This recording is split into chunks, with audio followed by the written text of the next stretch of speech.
Magical remedy যা আপনার লাইফকে একদমই চেঞ্জ করে দেবে, আপনার ঘরের নেগেটিভিটিকে দূরে করে পজিটিভিটিকে আপনার ঘরে নিয়ে আসবে। তো প্রথমেই বলবো ফিটকিরির কথা, যেটা হাজারো বছর পুরনো একটা টোটকা।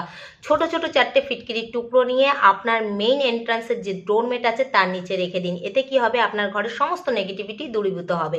প্রতিটা রেমেডি প্রতি সানডে করে অবশ্যই চেঞ্জ করবেন। সেকেন্ড হচ্ছে লবণ। আমরা সবাই জানি সল্ট নেগেটিভিটি অ্যাবজর্ব করে, কিন্তু সেটা আপনার, অন্য কারণ নয়। তার জন্য কি করবেন, মেইন এন্ট্রান্সের আশেপাশে একটা বাটিতে করে কিছুটা লবণ অবশ্যই রেখে দেবেন। আপনি বাইরে থেকে যেমনই মনোভাব নিয়ে আসুন না কেন, যতই দুঃখিত হয়ে আসুন না কেন, সমস্ত নেগেটিভিটি অ্যাবজর্ব করবে এই সল্ট। থার্ড হচ্ছে মা দুর্গার ব্লেসিং আমাদের লাইফে অবশ্যই দরকার, কারণ মা দুর্গা আমাদের পাওয়ার দিয়ে থাকে, প্রোটেকশনস দিয়ে থাকে, ম্যানিফেস্টেশনস পাওয়ার দিয়ে থাকে। তার জন্য কি করবেন, কুমকুম দিয়ে 9 ডটস অবশ্যই আপনার মেন এন্ট্রান্সে লাগান।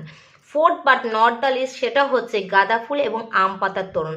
গাঁদা ফুল আমাদের সেক্রাল চক্রকে রিপ্রেজেন্ট করে, এটা আমাদের লাইফে নতুন নতুন অপরচুনিটিকে আসতে সাহায্য করে এবং প্লেজারকেও নিয়ে আসে। শুধু প্লেজার তো থাকলে হবে না, তার সঙ্গে হ্যাপিনেসও দরকার। তার জন্য কি করতে হবে, আম গাছ হচ্ছে চিরহরিৎ বৃক্ষ, এর পাতা কখনোই ফুরায় না। আম পাতা আমাদের হার্ট চাকরাকে রিপ্রেজেন্ট করে, যেটা আমাদের ইমোশনাল বন্ডিংকেও দৃঢ় করে আমাদের ফ্যামিলির সঙ্গে।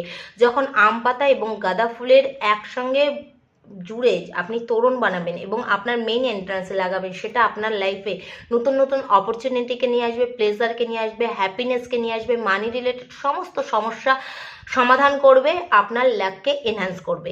রাধে রাধে।